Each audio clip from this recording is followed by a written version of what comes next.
Students, we were discussing the properties of D block elements. So next property is oxidation states. Transition elements की ये एक खास property होती है कि वो एक great variety of oxidation states जो हैं वो शो करते हैं. बहुत ज़्यादा +2 से +7 तक ऑक्सीडेशन स्टेट्स जो हैं वो डी ब्लॉक एलिमेंट्स में देखने को मिलती हैं. जैसा कि आप गिवन टेबल में देख ही रहे हो कि जो सेंटर वाले एलिमेंट्स हैं वो ज़्यादा ऑक्सीडेशन स्टेट्स शो कर रहे हैं एज़ कम्पेयर टू स्टार्टिंग और एंडिंग वंस. ये ऐसा इसलिए होता है क्योंकि स्टार्टिंग में कम वैलेंस इलेक्ट्रॉन्स होते हैं तो वो उतने ही लूज़ कर पाते हैं ऑक्सीडेशन स्टेट शो करने के लिए. हायर में भी ऐसा सेम ही ऐसा होता है कि उनकी ऑक्सीडेशन स्टेट्स जो होती हैं हाफ से ज़्यादा फिल्ड हो जाती हैं, फुली फिल्ड होने वाली होती हैं, तो वो कम से कम इलेक्ट्रॉन लूज करते हैं क्योंकि उनकी कन्फिग्रेशन जो है वो स्टेबल हो चुकी होती है. नेक्स्ट इंपॉर्टेंट करेक्टरिस्टिक ये है कि ट्रांजिशन एलिमेंट्स ऐसे नंबर ऑफ ऑक्सीडेशन स्टेट्स क्यों शो करते हैं, क्योंकि उनकी इनकम्प्लीट फिलिंग होती है डी ऑर्बिटल्स की, इसलिए. नेक्स्ट इंपॉर्टेंट बात यह है कि these oxidation states differ by unity means 1 से डिफर करती हैं. यहाँ पर वेनेडियम के ऑक्सीडेशन 2, 3, 4, 5 ऐसे शो कर रहे हैं, लेकिन जो नॉन ट्रांजिशन एलिमेंट्स होते हैं उनकी जो ऑक्सीडेशन स्टेट्स होती हैं they normally differ by unit of 2. वो +2 शो करेंगी, देन +4 शो करेंगी, +6. वो एक के डिफरेंस से शो नहीं करते oxidation states, by the difference of 2 show करते हैं. एक और कंट्रास्ट देखने को मिलता है डी ब्लॉक एलिमेंट्स में. जो हैवियर एलिमेंट्स होते हैं दैट इज जो हायर एलिमेंट्स होंगे उनकी ऑक्सीडेशन स्टेट्स ज़्यादा होंगी as compared to lower ones. लेकिन हमने पी ब्लॉक एलिमेंट्स में क्या पढ़ा था कि जैसे जैसे हम डाउन द ग्रुप जाएंगे जो लोअर एलिमेंट्स होंगे उनकी इनर्ट पेयर के कारण लोअर ऑक्सीडेशन स्टेट्स जो हैं वो ज़्यादा स्टेबल होती हैं, इनर्ट पेयर होता है. लेकिन डी ब्लॉक में ऐसा नहीं होता, उनके जो हायर एलिमेंट्स हैं वो ज़्यादा ऑक्सीडेशन स्टेट्स शो करते हैं as compared to lower ones. So the next property is trends in the M2 positive / M standard electrode potentials. यहाँ से M2 positive M लिखा है, it means +2 oxidation state से 0 oxidation state की तरफ जाना है. इस ग्राफ में आप देख रहे हो कि सभी की स्टैंडर्ड इलेक्ट्रोड पोटेंशियल जो है वो प्लॉट की गई है 3D सीरीज वाले एलिमेंट्स की. इसमें सभी की जो स्टैंडर्ड इलेक्ट्रोड पोटेंशियल है वो नेगेटिव में है. सिर्फ एक this one that is copper ही है जिसकी स्टैंडर्ड इलेक्ट्रोड पोटेंशियल पॉजिटिव में जा रही है.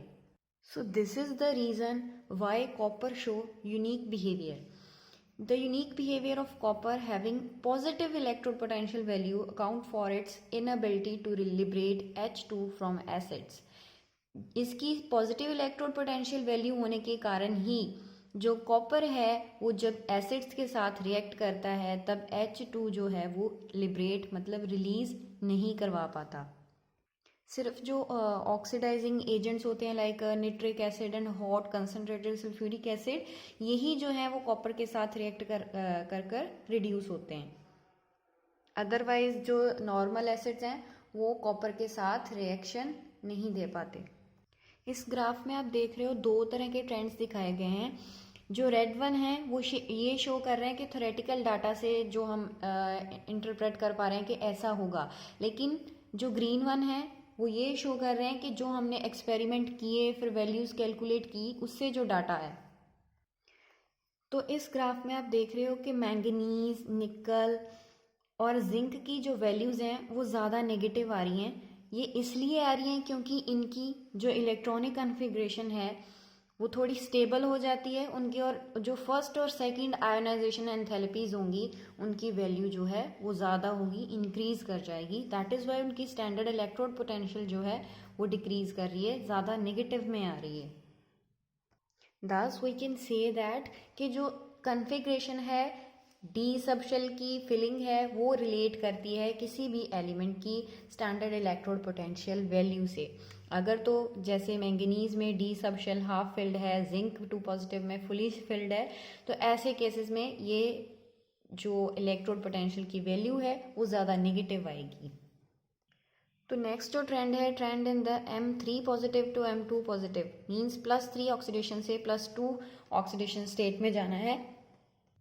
So if you examine the value of standard electrode potential of scandium, तो उसकी जो वैल्यू है वो बहुत कम आती है, जिससे ये शो होता है कि स्कैंडियम S3 पॉजिटिव जो स्टेट है इट इज़ द स्टेबल, क्योंकि ये नोबल कन्फिग्रेशन से जाकर मैच कर रही है। तो S3 पॉजिटिव की जो कन्फिग्रेशन है वो आर्गन से मैच कर रही है, and argon is a noble gas. तो नोबल गैस की कन्फिग्रेशन जो है पूरे पीरियोडिक टेबल में मोस्ट स्टेबल होती हैं। So scandium prefers to be in S3 positive state.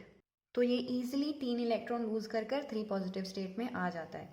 Similarly जो जिंक है वो हायर वैल्यू शो करती है इलेक्ट्रोड पोटेंशियल की, वो इसलिए क्योंकि D10 कन्फिग्रेशन जो है वो स्टेबल है और उससे इलेक्ट्रॉन लूज करवाना होता है।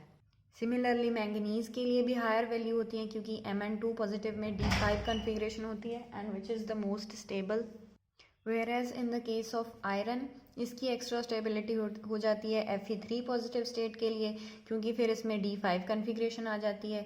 कंपैरेटिवली वनेडियम के लिए भी लो वैल्यू होती है, बिकॉज उसकी भी 2 पॉजिटिव स्टेट जो है वो ज़्यादा स्टेबल होती है। So next topic is trends in the stability of higher oxidation states. Higher oxidation states कैसे स्टेबल होती हैं, उनका ट्रेंड कैसे है, वो स्टडी करेंगे। 3D सीरीज में अगर हाईएस्ट ऑक्सीडेशन स्टेट्स की बात करें तो वो उस टाइम अचीव होती हैं जब ट्रांजिशन एलिमेंट्स हेलोजन्स के साथ कंपाउंड बना के, मीन्स हलाइड्स बनाते हैं। तो इसमें आप देख रहे हो टेट्रा हेलाइड्स बन रहे हैं, पेंटा हेलाइड्स, हेक्सा हेलाइड्स बन रहे हैं। तो हमें ये पता है कि मैंगनीज +7 स्टेट शो करती है, लेकिन वो सिंपल हेलाइड्स में शो नहीं करती। ऑक्सो हेलाइड्स जो होते हैं जिसमें ऑक्सीजन भी साथ आती है हेलाइड्स में, उसमें मैंगनीज फिर +7 स्टेट जो है वो शो करता है। सिंपल हेलाइड्स में नहीं होती मैंगनीज की +7। तो 3D सीरीज में मैंगनीज के बाद जो एलिमेंट्स आएंगे वो सिंपल ट्राईहेलाइड्स नहीं बनाते, सिर्फ आयरन बनाता है, वो भी जब फ्लोरीन के साथ ही रिएक्ट करेंगे तब, बिकॉज फ्लोरीन की इलेक्ट्रोनेगेटिविटी ज़्यादा होती है, साइज स्मॉल होता है और वो हायर ऑक्सीडेशन स्टेट जो है वो शो करता है। फॉर एग्जाम्पल जैसे वेनेडियम 5 ऑक्सीडेशन स्टेट तभी शो करेगा जब वो फ्लोरीन के साथ पेंटा हेलाइड बनाएगा। दूसरे क्लोरीन ब्रोमीन जो हैं वो फिर ऐसी हायर ऑक्सीडेशन स्टेट्स जो हैं वो नहीं दे पाते, वो लोअर ऑक्सीडेशन स्टेट्स ही शो करते हैं। जैसे वेनेडियम X2 जिसमें X जो है वो क्लोरीन ब्रोमीन और आयोडीन ही होगा, लेकिन फ्लोरीन के साथ ही 5 तक ऑक्सीडेशन स्टेट जो है वो शो करता है। And the same applies for the copper. Copper के लिए भी सेम है। कॉपर 1 कंपाउंड्स जो होते हैं वो अनस्टेबल होते हैं। अगर वो अनस्टेबल होंगे तो वो डिसप्रोपोर्शनेशन शो करेंगे, दैट इज वो ब्रेक डाउन हो जाएंगे हायर और लोअर ऑक्सीडेशन स्टेट्स में। तो नेक्स्ट है ऑक्सीजन। ऑक्सीजन भी स्टेबलाइज करता है हाईएस्ट ऑक्सीडेशन स्टेट्स को, जैसे हमने फ्लोरीन का पढ़ा। अभी हमने पढ़ा कि मैंगनीज जो है वो +7 स्टेट सिंपल हेलाइड्स में शो नहीं करती, लेकिन जब ऑक्सो हेलाइड्स होते हैं, ऑक्सीजन और हेलाइड साथ में कंपाउंड बनाते हैं, तब +7 ऑक्सीडेशन स्टेट शो होती है। तो इससे क्या शो होता है, that oxygen has the ability to stabilise the higher oxidation states. So you can clearly see in this table के ऑक्साइड्स जो हैं वो बहुत ज़्यादा 6-7 ऑक्सीडेशन स्टेट्स जो हैं वो शो कर रहे हैं। ये जो एबिलिटी है ऑक्सीजन की, ये फ्लोरीन से भी ज़्यादा है हायर ऑक्सीडेशन स्टेट्स को स्टेबलाइज करने में। फॉर एग्जाम्पल फ्लोराइड मैंगनीज का हायर 4 ऑक्सीडेशन स्टेट शो कर रहा है, लेकिन ऑक्साइड जो है वो +7 ऑक्सीडेशन स्टेट जो है वो शो कर रहा है। ऑक्सीजन जो है वो ज़्यादा इसलिए ये प्रॉपर्टी शो कर पा रहा है क्योंकि वो मेटल्स के साथ मल्टीपल बॉन्ड्स फॉर्म कर सकता है, लेकिन फ्लोरीन जो है वो मल्टीपल बॉन्ड्स फॉर्म नहीं कर सकता।